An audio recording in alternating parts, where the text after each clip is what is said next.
Europa es, y ha sido, centro generador de cultura. En ella se han desarrollado las cumbres de la civilización occidental conocida.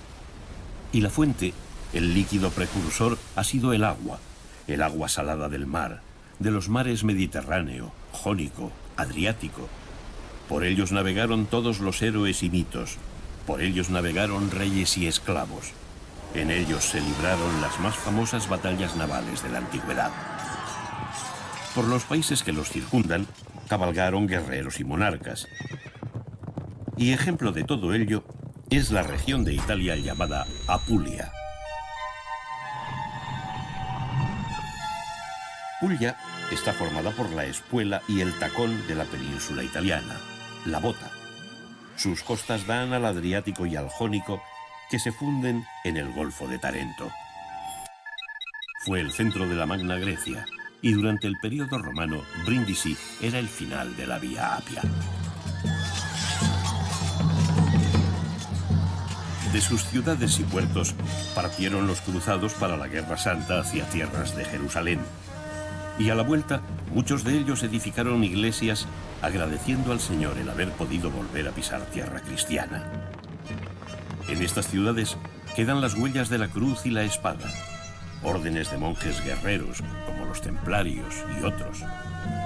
Pero fue en el siglo XIII, reinando en el Sacro Romano Germano Imperio, Federico II de Hohenstaufen, del que se dice que edificó o restauró más de 200 castillos y fortalezas de la región, cuando Puglia cobra mayor importancia.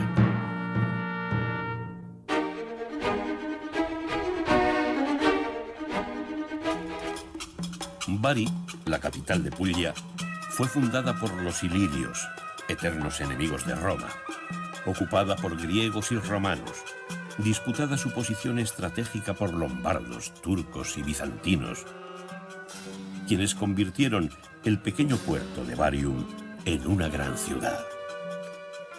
Bari.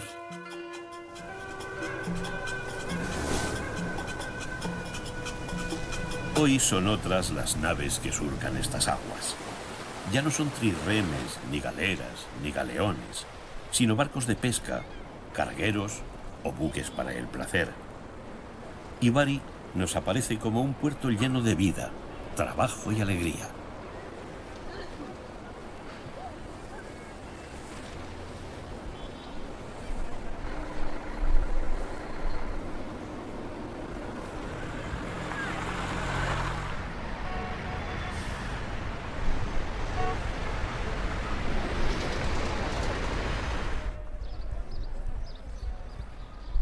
El castello fue edificado por los normandos y más tarde agrandado y perfeccionado como fortaleza por Federico II, emperador del Sacro Imperio Romano Germánico, que llegó a ser rey de Sicilia, de Chipre y de Jerusalén. Grandioso personaje de extraordinarias cualidades y carácter fuerte y excéntrico, que le hizo merecedor del sobrenombre Stupor Mundi, el asombro del mundo. 200 años más tarde, vivió en él por propio derecho, pues era duquesa de Bari, Isabel de Nápoles. El pueblo la quería por su vida desgraciada y romántica. Viuda muy joven, apenas estuvo casada 6 años con su primo, Galeazzo Sforza, de quien se dice que murió por hacer uso inmoderado del coito. Producto de estos amores fue una niña, Bona Sforza, cuyos restos reposan aquí en Bari, en la Basílica de San Nicolás, que fue construida para albergar los restos del santo, aunque entonces Nicolás todavía no lo era de Bari, sino de Mira, en Turquía, donde sus restos descansaban en relativa calma. Al ser conquistada Turquía por los musulmanes, un grupo de pescadores sacaron los restos de San Nicola y se los llevaron a Bari. Era un hombre bueno y milagrero, y algunos de sus portentos todavía se recuerdan, como el de hacer resucitar a 3 niños que un hostelero había asesinado y estaba a punto de servir como menú a sus clientes. Por eso se le suele representar junto a 3 niños en una cazuela. O cuando supo de 3 honestas hermanitas que pretendían casarse y no tenían para pagar su dote. Era Navidad y la costumbre mandaba dejar las medias de los niños y familia colgando de la repisa de la chimenea. Esa noche entró San Nicola por la ventana y dejó en las medias de las jóvenes monedas suficientes para pagar su dote. De ahí proviene la leyenda de San Nicolás, que trae los regalos en Navidad entrando por la chimenea. Con el tiempo el nombre fue tomando la sonoridad de otros países más al norte y ha acabado siendo Santa Claus, San Nicolau, que los niños esperan hoy en Nochebuena. Tras estas rejas del altar se guardan las reliquias del santo.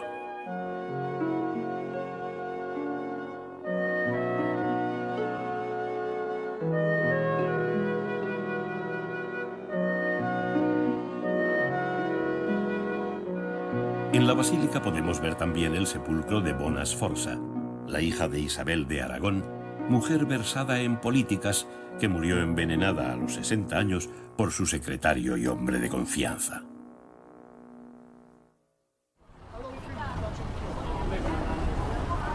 Bari, como todas las ciudades de Italia, es una ciudad alegre y expansiva, donde los comerciantes ofrecen sus mercancías en la calle a los paseantes.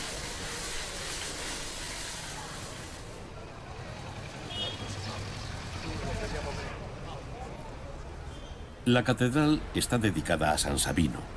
Su portada es sencilla, clásico románico de Apulia, con 3 portales por debajo de un rosetón. El dintel está tallado con animales y monstruos fantásticos de extraordinaria personalidad.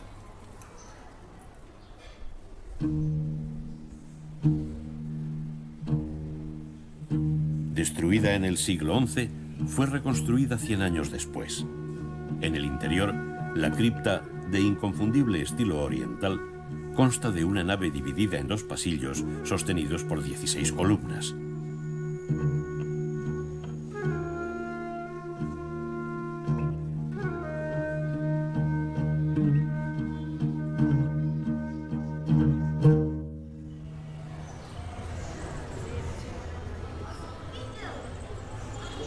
La luz mediterránea pide calle. La vida, pues, se hace en el exterior. Y en el exterior trabajan las mujeres las deliciosas pastas de la región, orecchetti, cavatelli, troccoli, que fabrican a mano con trigo duro, agua y sal. Estas orecchiette de la calle de las Orecchiette es una tradición que se transmite de madres a hijas y a nietas. Mi madre empezó a hacer las orecchiette con el dedo al revés y las doblaba así, y se llamaban las strascinate, arrastradas. Después se han llamado orecchiette.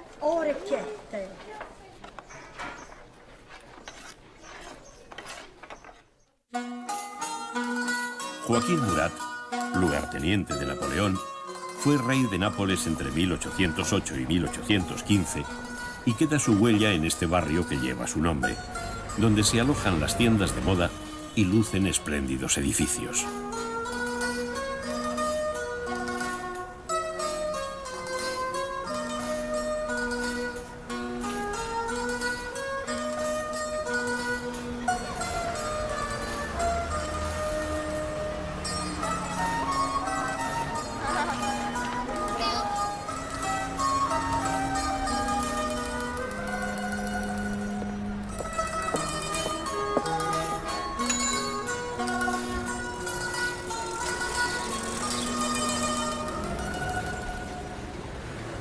Con el barrio de Murat desentona esta otra arquitectura, tristona y burocrática, de la época de Mussolini.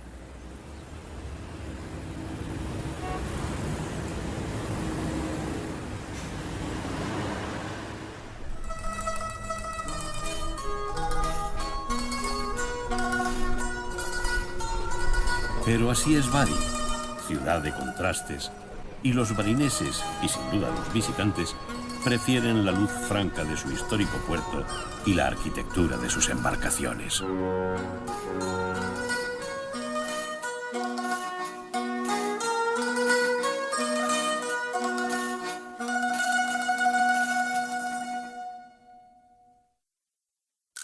El promontorio o península del Gárgano, situado en el norte de la región de Puglia, representa la espuela en la bota de Italia. Pero nosotros vamos a acercarnos a la espuela por mar, Y navegando siempre a vista de la costa, ese litoral duro y accidentado del Gárgano, donde rompen las olas con fuerza taladrando la piedra, creando misteriosas cuevas y canales, nos vamos a encontrar con los trabuki, ingenios de pesca que tienen más de 200 años de antigüedad. Estos ingenios están construidos de pino carrasco, pino típico del Gárgano y común en todo el Adriático, flexible y resistente a la sal y al viento duro del Mistral. Buenos días, soy Mario del Trabuco y les explico la historia y su funcionamiento. Tiene sus orígenes en el final del siglo XIX o principios del XX. Es una estructura nacida por una necesidad práctica porque no existían puertos y a veces era demasiado peligroso salir al mar a pescar con los barcos de velas. Entonces nació esta estructura pegada en las rocas que funcionaba como un barco de pesca. El funcionamiento es muy sencillo. Se dejan caer los cabrestantes, la red baja en el agua hasta el fondo del mar. Una forma de pescar es cuando el agua es clara y transparente y se ve llegar al pez. Uno de los hombres del trabuco que está asomándose en la plataforma o se sube a la antena y si el pez pasa encima de la red, da una voz a los otros del trabuco y dice «ver», que en dialecto significa «saca la red», y rápidamente sacan la red fuera del agua y los peces quedan presos dentro. Aquí tenemos dos cabrestantes que sirven para subir las redes atadas a varias garruchas.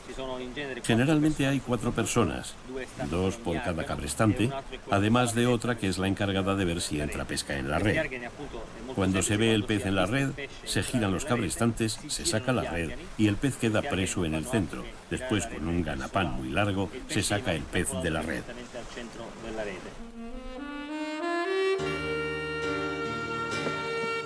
Hoy, muchos de estos trabuki se han convertido en agradables restaurantes.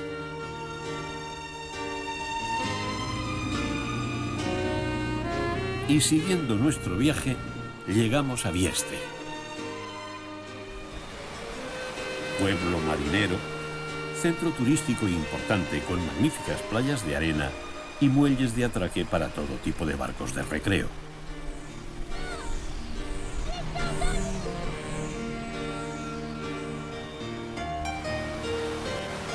Estratégicamente situado, fue en el pasado víctima de muchos ataques.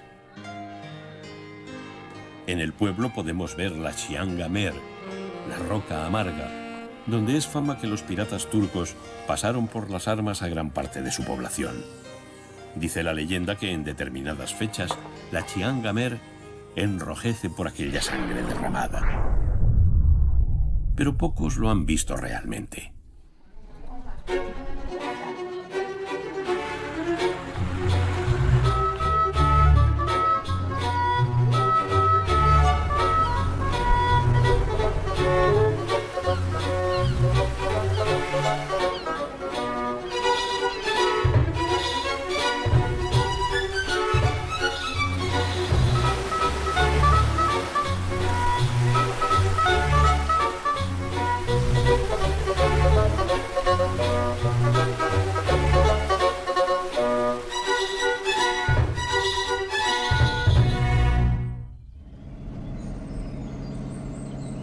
Y ya por el interior, bajamos hacia el sur y encontramos la Foresta Umbra, en el Parque Nacional del Gárgano, donde se concentran más del 35% de las especies botánicas de la región.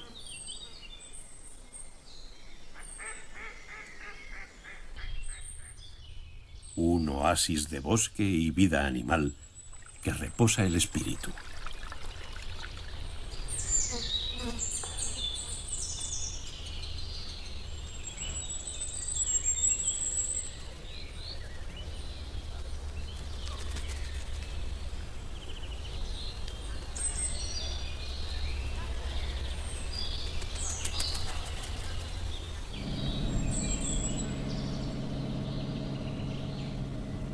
Siguiendo nuestro viaje, llegamos a Monte Sant'Angelo, destino desde hace siglos de millares de peregrinos.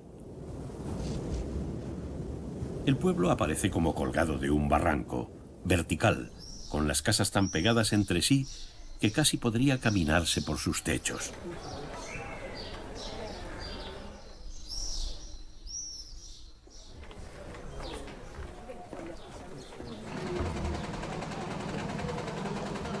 Parece que allá por el año 490 se apareció el arcángel San Miguel al obispo de Siponto, ordenándole que construyera un templo en su honor.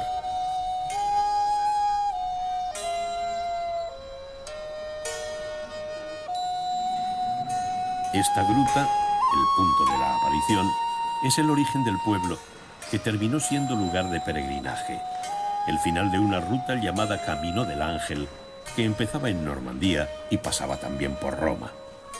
Los caballeros cruzados venían después de su aventura en Oriente a postrarse ante el furioso arcángel de la espada alzada.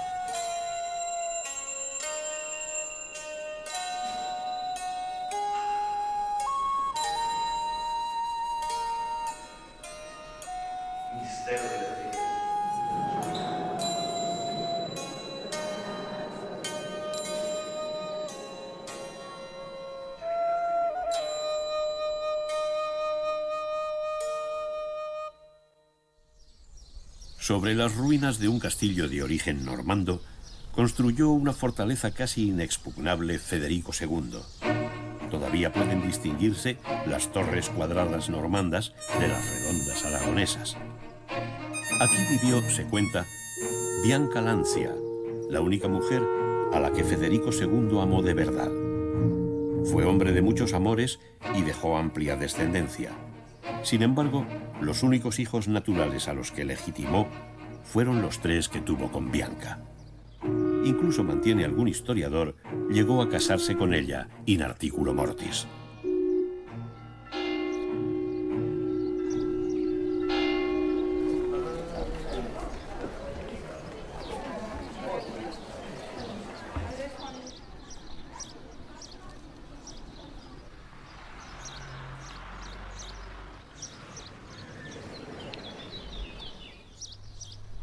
Y siguiendo por el interior el camino hacia el sur, como si volviéramos a Bari, llegamos a Castel del Monte, seguramente el lugar preferido del hombre a quien llamaron Stupor Mundi, y donde más a gusto se encontró nunca. Por eso mereció también otro sobrenombre, Puer Pulia, hijo de Apulia, por su amor por esta región, a la que vino a refugiarse siempre que pudo. La forma octogonal del castillo recuerda la de la propia corona del imperio que él ceñía.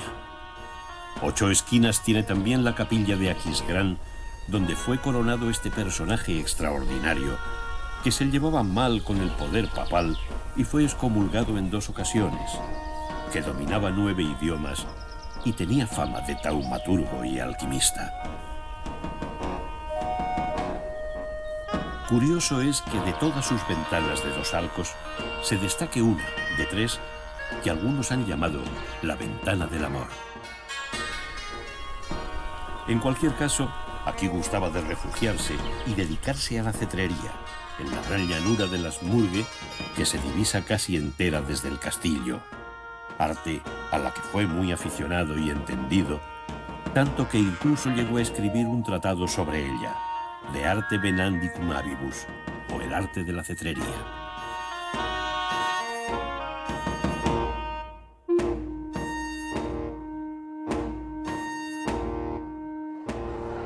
El patio también tiene forma octogonal y cualquier fuerza que hubiese conseguido entrar en el castillo se hubiera visto inmediatamente enclaustrada, encerrada en ese octógono fatal, expuesta a la arquería y al fuego de sus defensores, sin posibilidad alguna de huida.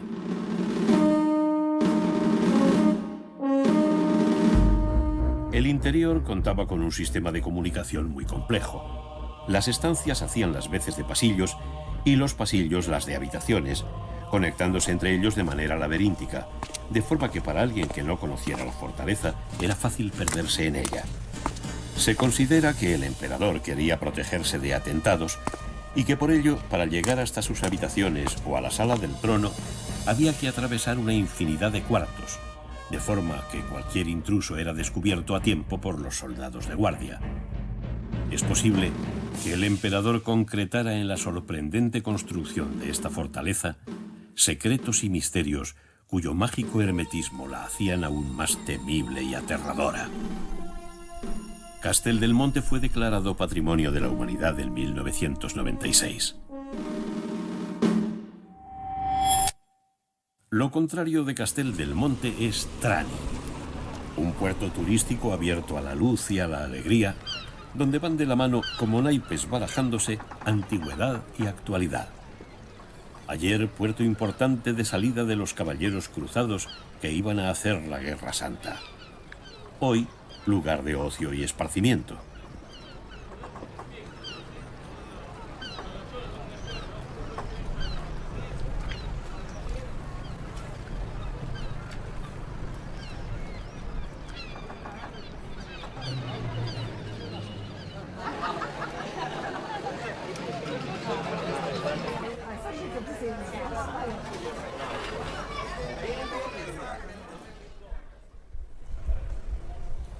Trani fue sede de conventos de órdenes militares, como esta iglesia de Ognissanti, que fue capilla de los caballeros templarios.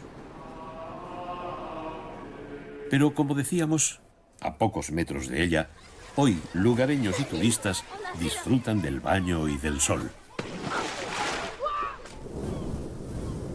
Junto a la blancura admirable de su catedral, construida en el siglo XII, de minimalista y asombrosamente fresca fachada, y sin embargo ejemplo del más puro románico pugliés, como podemos comprobar en las arcadas de su entrada.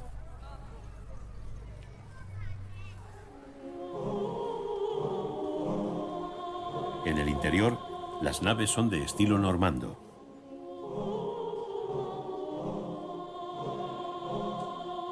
Y célebres son estas puertas de bronce, obra de Barisano de Trani, artista adelantado a su época, moderno hoy mismo, de cuya vida no tenemos noticia, aunque su obra, hecha con una técnica que se acerca más a la orfebrería que a la escultura, anteponiendo el sentido decorativo al simbólico y religioso, está fechada en la segunda mitad del siglo XII.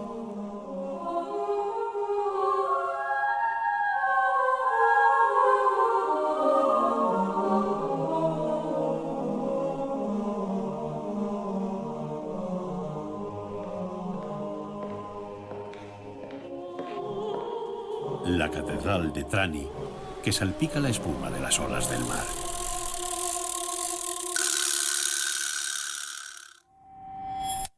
Alberobello, tierra de olivos y viñas, capital de los Trulli. Los Trulli son construcciones tradicionales del Valle de Itria, símbolo de la región entera. Su origen se pierde en el tiempo, pero es probable que provenga de las tumbas circulares etruscas. Lo cierto es que hoy son casas habitables y sorprendentes. El Museo del Territorio de Alberobello es seguramente un ejemplo importante para entender la evolución de las construcciones en seco de la ciudad de Alberobello. De hecho, en esta maqueta son bastante evidentes los distintos tipos de construcción que han ido apareciendo en el tiempo. La evolución de la construcción en seco nace de una necesidad, la necesidad de emplear la materia prima que abunda en nuestros campos, la piedra, y acumularla de una forma organizada y práctica. Así que se pasa de una acumulación genérica a una construcción más natural de los muros y finalmente a una estructura más funcional como sería la del trullo. Es por eso que la construcción se mantiene en pie por un correcto encaje de las partes, de las diferentes partes que componen el trullo. La piedra de la cubierta y la piedra del muro. Una cubierta que se compone de 3 niveles diferentes.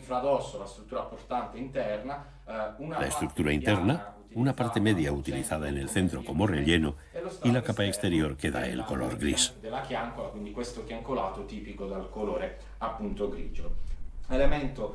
Desde luego, un elemento interesante de nuestras construcciones es el pináculo, la parte de terminación de nuestros conos.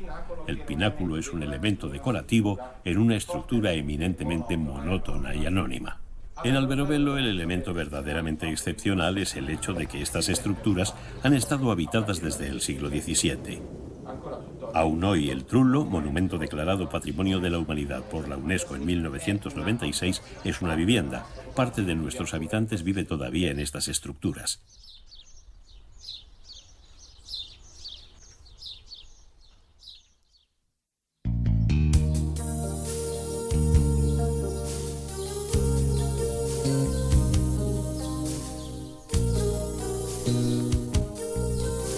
Clásicas en la región son también las maserías, las casas principales de las fincas de labor, que con el tiempo se han convertido en casas rurales o encantadores hoteles.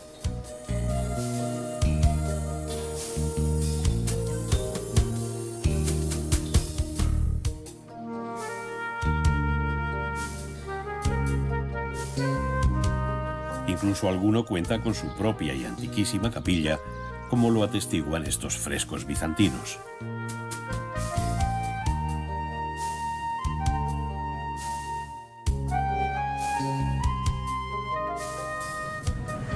Nos queda poco tiempo en Puglia y hemos de aprovecharlo.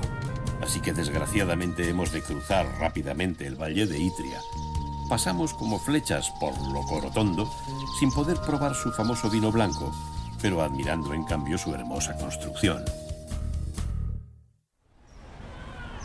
En Martina Franca entramos por una de sus puertas barrocas del 17 y nos acercamos a la Piazza Roma, donde tras la Fuente de los Delfines se erige el Palacio Ducal de los Caracciolo, en cuyo salón se mantienen interesantes frescos del siglo XVIII.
Y si hasta ahora nos escoltaban viñas, ahora son olivos los que nos miran desde las orillas de la carretera. Olivos de troncos retorcidos, milenarios. Y siente uno si no sería de esa madera olorosa con la que fabricaría Hércules el garrote con el que se enfrentó al león de Nemea.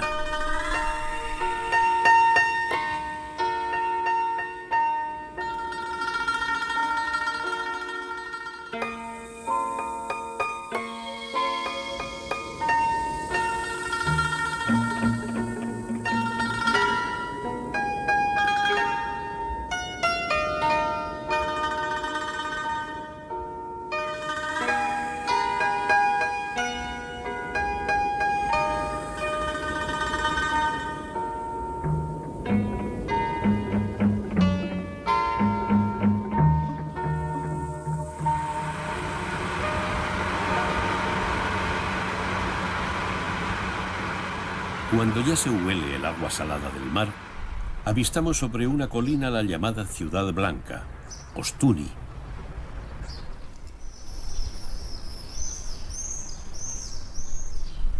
Calles blancas.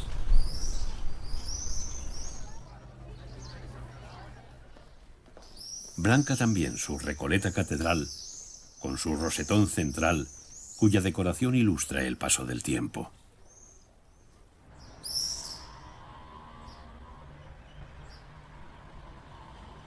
Ostuni fue la dote de la princesa Bona Sforza cuya tumba hemos visto en la Catedral de Bari.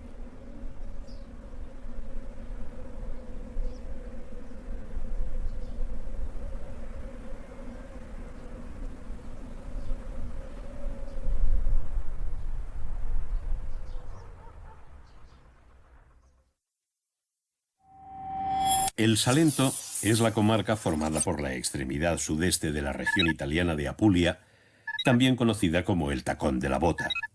Se considera a Lecce capital del Salento. La columna de San Oronzo, patrón de la ciudad, que sufrió martirio cuando el emperador Nerón, se levanta en el centro de la plaza del mismo nombre, dominando hoy el anfiteatro romano del siglo II.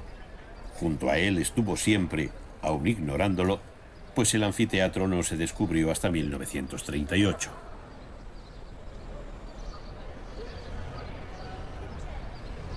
Lecce ha sido sobrenombrada la Florencia del Sur al ser una joya del barroco y del arte en general del sur de Italia.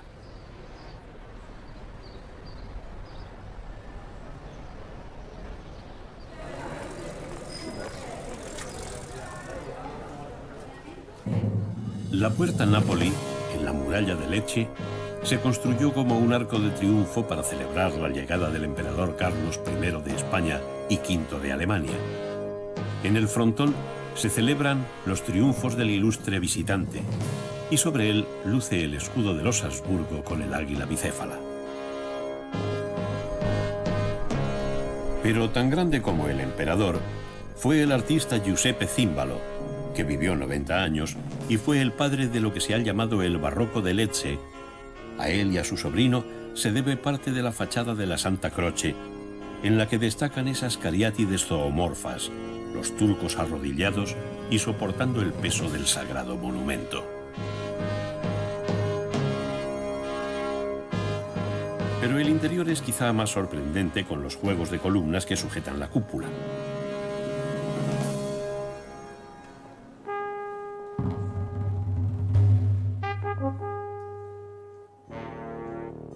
Es la calidad de la piedra local utilizada, la piedra de Lecce, caliza suave y sin embargo compacta, lo que permite el labrarla de esa manera tan fina y conseguir la filigrana que construye el barroco. Los capiteles se liberan de las típicas hojas de acanto y dibujan flores, frutas, ángeles, aves.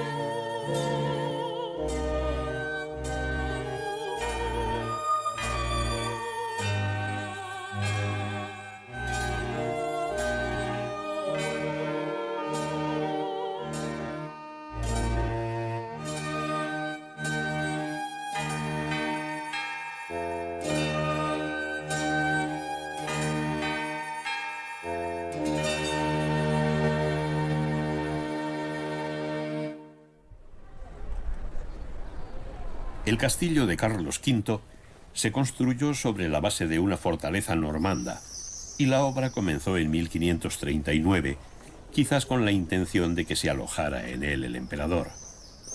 Desgraciadamente, a pesar de su voluntad bien demostrada de querer visitar Lecce y Otranto, el emperador nunca llegó a venir.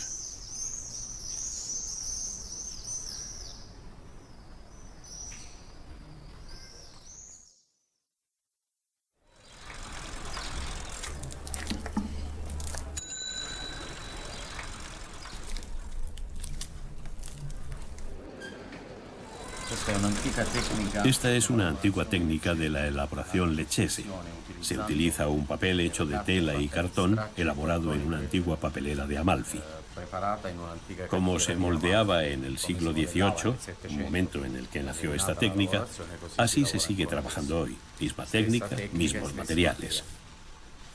Esta es una figura de un rey mago que se usaba para adornar los pesebres belenes de las antiguas nobles familias de Lecce y Salento, porque un pesebre belén en papel maché es un orgullo para la aristocracia salentina.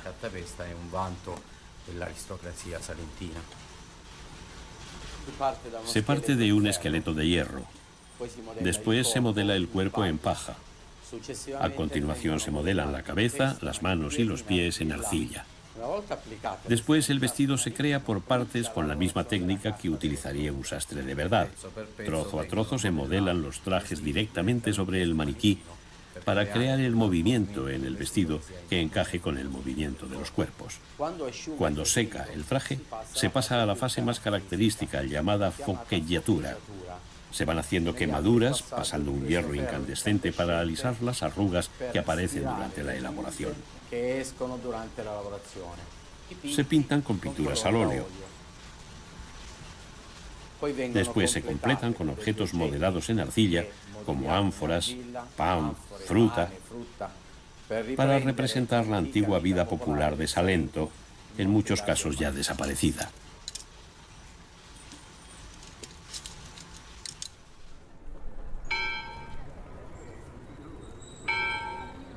La espectacular piazza del Duomo, dominada por la catedral. La catedral de Lecce data del 1144, pero fue rediseñada por el arquitecto Giuseppe Címbalo entre 1659 y 1670. Tiene dos fachadas, la que se ve desde la plaza y la principal, que es curiosamente la más sencilla. Está dedicada a María Santísima Asunta.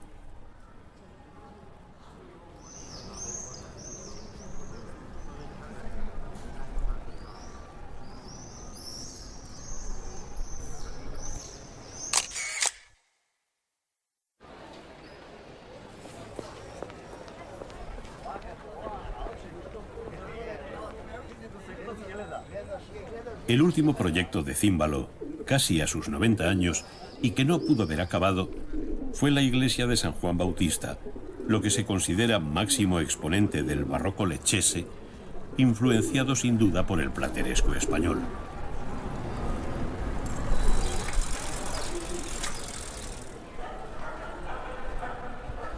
No podíamos dejar de pasar, aunque fuera fugazmente, por el Palacio Tamborino, ejemplo de arquitectura civil.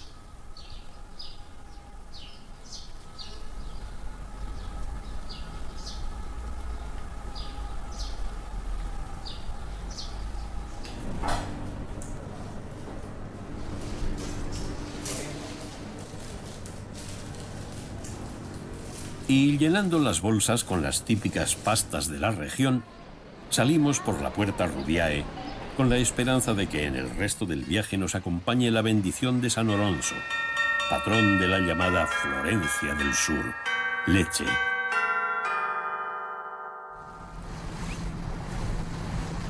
Y por mar llegamos a Otranto, puerto importante desde la época romana, el más oriental de Italia. Su castillo fue tan famoso que el escritor inglés Horace Walpole escribió en 1764 una novela con el mismo título, considerada el texto original del género del terror gótico. El 28 de julio de 1480, un ejército otomano desembarcó frente a la ciudad de Otranto. Después de 15 días de asedio, los turcos consiguieron conquistar el castillo y la ciudad fue pasada a cuchillo. Pero aún quedaban algunos supervivientes refugiados en la catedral. El comandante otomano les ordenó renunciar a su fe cristiana, a lo cual los ciudadanos se negaron. Al menos 800 de ellos fueron decapitados. Son los mártires de Otranto. En 2013, Benedicto XVI inició un proceso para su canonización, ratificado por el Papa Francisco. El rito de canonización tuvo lugar el 12 de mayo de 2013 en la Plaza de San Pedro.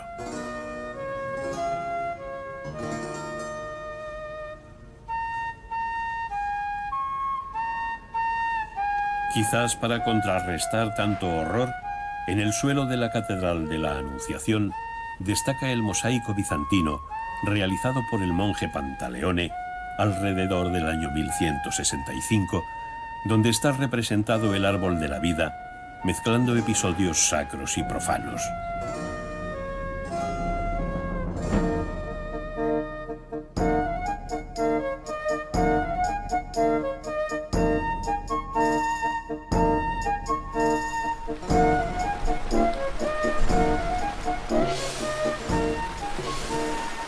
Seguimos la costa, punteada por las torres de vigilancia que ordenó edificar Carlos V para avisar a tiempo de la presencia enemiga.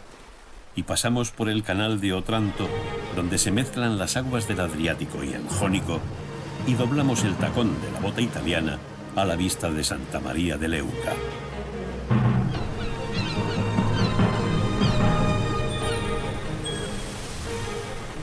Para llegar a Gallipoli, puerto importante, codiciado históricamente, que sufrió especialmente en las dos últimas guerras mundiales. El puerto actual fue comenzado en el siglo XVIII por Fernando I de Nápoles y las dos Sicilias, hermano del rey español Carlos IV. Hoy, desde el puerto pesquero, se puede contemplar la bella ciudad, de ahí viene su nombre, del griego Kalé Polis, que significa ciudad bonita, rodeada por las murallas acariciadas por las olas del mar Jónico y fortificada por el castillo que fue sucesivamente reconstruido por Federico II y por los Anjou y más tarde por los aragoneses.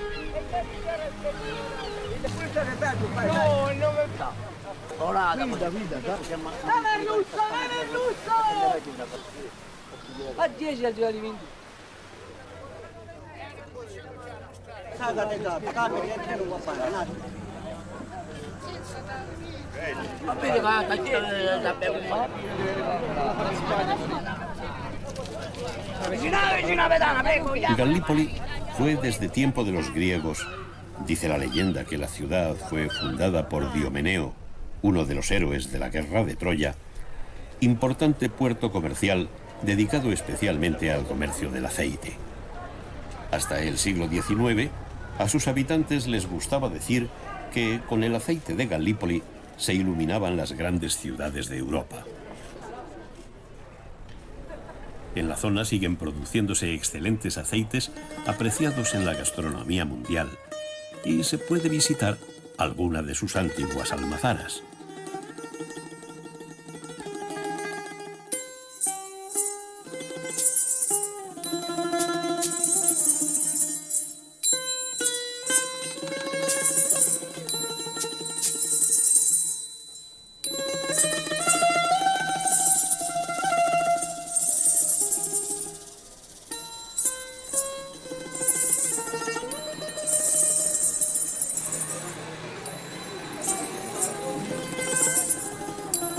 Hoy la ciudad tiene vocación turística y en sus calles se mueven viajeros de todo el mundo, comprando típicos recuerdos marineros y disfrutando en sus restaurantes de los productos del mar.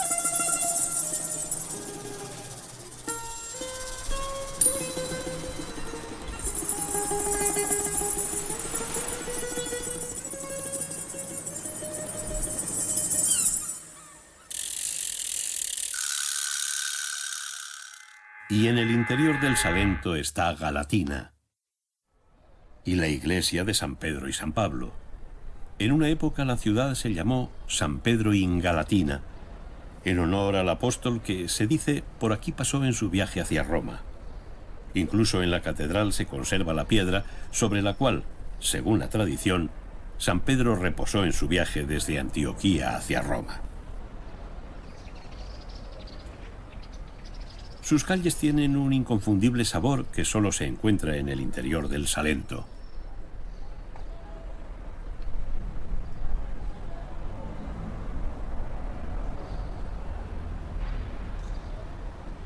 La iglesia de Santa Catalina de Alejandría se construyó por orden de Raimondello del Balso Orsini, casado con María de Enghien, condesa de Lecce, tras regresar de luchar en Tierra Santa. Los frescos se pintaron, parece ser, por voluntad de su esposa.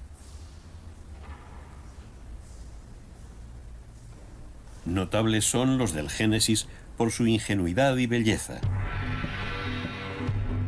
Y dijo Dios: hagamos al ser humano a nuestra imagen, como semejanza nuestra, y manden en los peces del mar y en las aves de los cielos, y en las bestias y en todas las alimañas terrestres, y en todas las sierpes que serpean por la tierra. Creó pues Dios al ser humano a imagen suya, a imagen de Dios le creó, macho y hembra los creó. Santa Catalina nació hacia el 290 en el seno de una familia noble de Alejandría. Fue martirizada por el emperador Magencio al negarse a hacer sacrificios a los dioses. El emperador ordenó que torturaran a Catalina con una máquina de ruedas guarnecidas con cuchillas afiladas. Pero las ruedas se rompieron al tocar el cuerpo de Catalina, quien salió ilesa. Entonces el emperador ordenó decapitarla. Al lado del retrato de la santa está el sepulcro de Raimondello del Balso.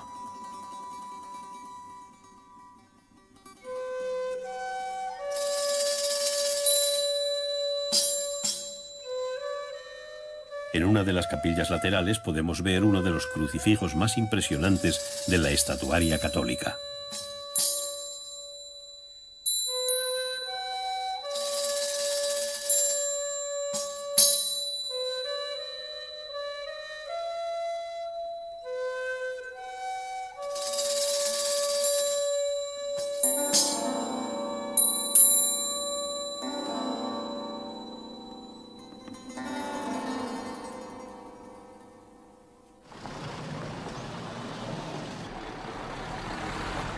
Las calles de Galatina son el escenario todos los años, los días 28 y 29 de junio, de las fiestas de la Tarantela, el baile más célebre de Italia.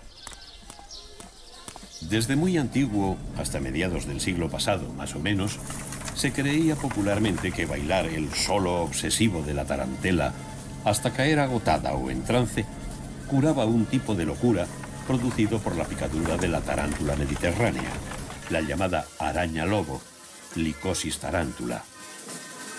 Las picadas solían ser en su inmensa mayoría mujeres que trabajaban en el campo, y es muy probable que la supuesta picadura justificara casos de depresión o neurastenia.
Hoy, tiempos más claros, la Noche de la Taranta es el festival de la música popular del Salento, de Puglia y de toda Italia.